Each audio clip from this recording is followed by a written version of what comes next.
I've been asked to talk about the Constitution, and more specifically, what did the founders mean when they wrote the Constitution? What were they looking at? What was the context? And this is important because when we look at the Constitution today, we hear everyone invoke the founder's name, much in the way that rabbis or Baptist ministers invoke Scripture to justify almost any position sometimes.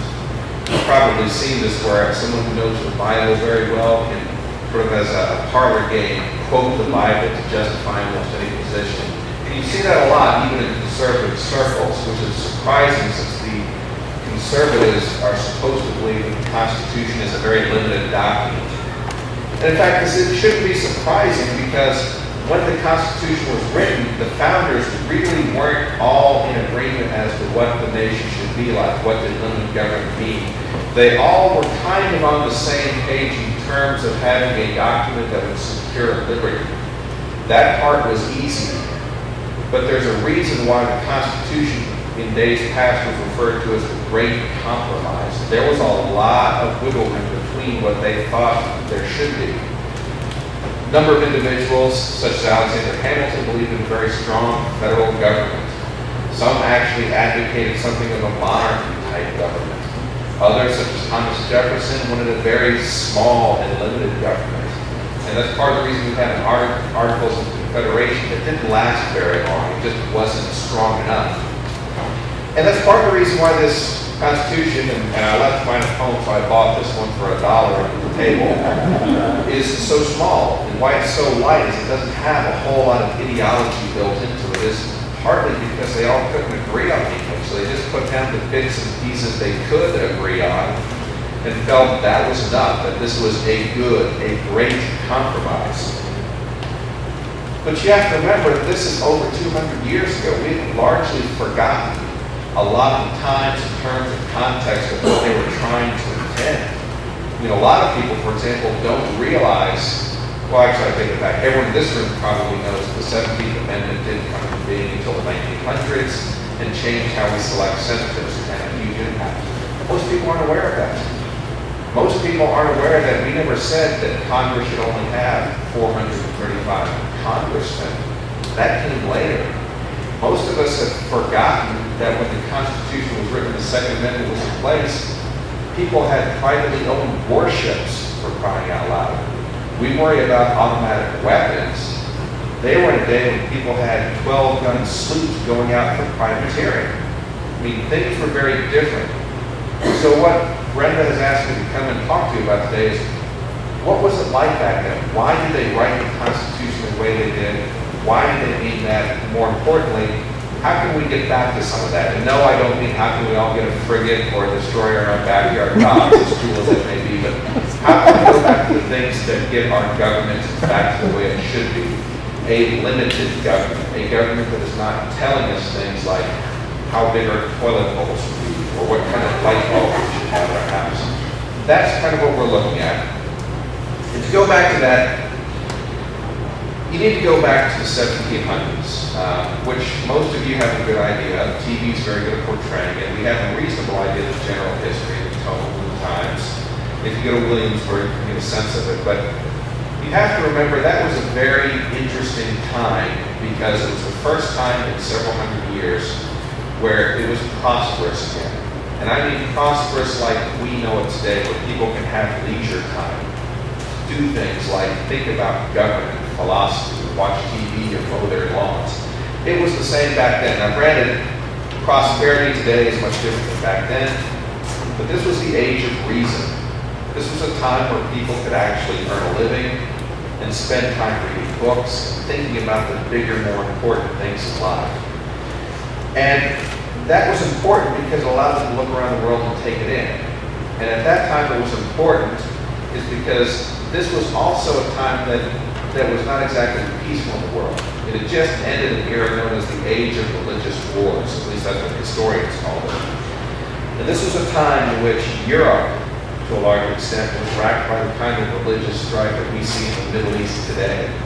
This was the time of the 30 Years' War that had wiped out about a third of the population of continental Europe. There were parts of Germany that had lost 3/4 of its population due to starvation and war. We had the English Civil War in the 1650s, followed by a 10-year interregnum that was not a pleasant time. It's why many of the ancestors of our founding fathers had fled England, including my own ancestors.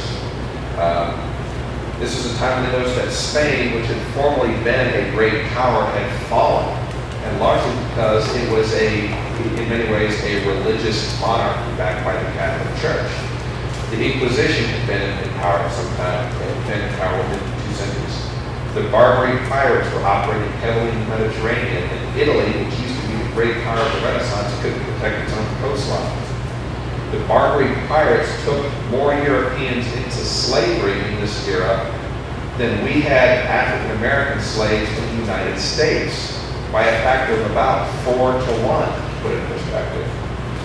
So that's the sort of the world that they're living in. On the one hand, for the average Englishman living in the United States, or the colonies at the time, life is good. It's full of opportunity. You can earn a living. You have leisure time. You can pursue science and literature and philosophy. You can drink in bars. You can open most businesses. You can engage in all kinds of trading activity. The crown, until the 1760s, 1770s, largely left you alone. Yet, if you looked around, there were places that should have been equally prosperous. Places like Germany and Spain and Italy that had been prosperous as far back as the Roman and Greek eras that they had studied closely. And life wasn't good there. And they were also trying to answer the same basic questions that we see today. Why does God let bad things happen to good people? Why do bad people prevail? Why do bad people get ahead? They were trying to answer those basic questions. And as they looked at all those things, trying to answer those questions, and in that era where you also have Britain starting to do things such as impose the intolerable acts, the Stamp Act, the tea tax, quartering troops in homes of colonial citizens, basically treating colonial citizens different than other British citizens. That was the catalyst that sort of got you to think, why are things different? And this isn't just people in colonies, this is people in England, Scotland, and other areas. And so what they turned to was the old principle of natural law.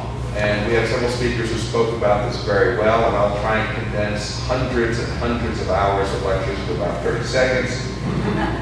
But natural law was this notion, and it's not a new one. I mean, we've seen this as far back as people such as Cicero, St. Augustine, Thomas Aquinas, Thomas More, to some extent, people such as John Locke, Rousseau, Tocqueville, Edmund Burke, Adam Smith. Most of our founding fathers all believed in this natural law. And what it was this. This is how they were trying to explain that dichotomy of how you can have such good in some places and bad in the others. It was this notion that the laws of nature as created by God are essential. That man has free will. In order to have free will, you have to have certain conditions. You basically have to have laws of nature that can be followed and understood by all. And that includes the ability to do bad things. So in nature, that was easy. You have the laws of science, the laws of physics, the laws of gravity, the elemental table of the elements, the laws of astronomy. You can observe these things and deduce them through experimentation. And that's why we start seeing this flowering of science. But in the laws of society, you see other things. For example, Adam Smith, and those of you who have heard my lecture on judges don't get to answer this. Can someone tell me the title of Adam Smith's great book? Very close. The actual title is An Inquiry into the Causes and Nature of the Wealth of Nations. This is an example. He was applying natural law to that. He was saying that there are certain laws that must be followed in society, which is, as man interacts and makes free transactions and trades for goods and services, that the free market is created. And it's the basic principle. I'm not going to go into an economics lecture, but the idea is that if I trade with this gentleman in the green shirt, this pen for $1, we're both happy. I have $1, he has a pen, and it's just like that. And that those millions of little transactions all create a free market. Those principles. And those were an observation of natural law. That's just how man interacts. In the moral sphere, they deduced that natural law also applies. And this is how it applies in politics. That there are certain moral codes, moral failings in man that are present at all times. We are free to follow or ignore them, because by the same token, there is nothing at this very moment that will prevent me from shooting this man in the green shirt, other than the fact that perhaps one of you might stop me, or I might be arrested, or I might be deterred from it. But really, there was this idea that all of us have a conscience that was granted by God. And this notion is that when we do things that are contrary to our immediate self-interest, our survival, we still sometimes feel guilty. If you steal bread to feed your family, you still might feel guilty, feel it's wrong somehow. And that these sort of notions of good and evil, of right and wrong, are inherent. They're imbued by our Creator. And later philosophers also said it doesn't matter if God exists or not, it's by virtue of existence. But I digress. That was the whole point, is the founders believed natural law applied to law, to science, to ethics, to morals, to society. And they also had a keen understanding of man at that time. They looked around and they saw that a lot of the bad in the world wasn't caused by God. It wasn't caused by nature. It was caused by man. So they realized that as the British government was doing to them with the intolerable acts, with the quartering acts, with the tea tax and the document stamp tax and all the things that led to the revolution, they realized that man himself is not perfect and that we must find ways to protect our liberties from our fellow man. And so that was the backdrop. They turned to natural law because that they realized we had liberty. Liberty was the natural state of man. All of our rights were given to us by God, by virtue of our existence. They also realized that you must sacrifice a small amount of your liberties and rights to form a government. This is the part I want you to remember. To protect yourselves from those that would take your liberty from you. They knew that we couldn't live in a world without government because sooner or later, some other nation, some tyrant, some king would come and take it from us. Or some bandit or highwayman would take our property or our lives from us. They also knew that in almost every case, you have to remember, this is the age when men studied classical education as far back as Roman and Greek times. They studied Greek and Latin.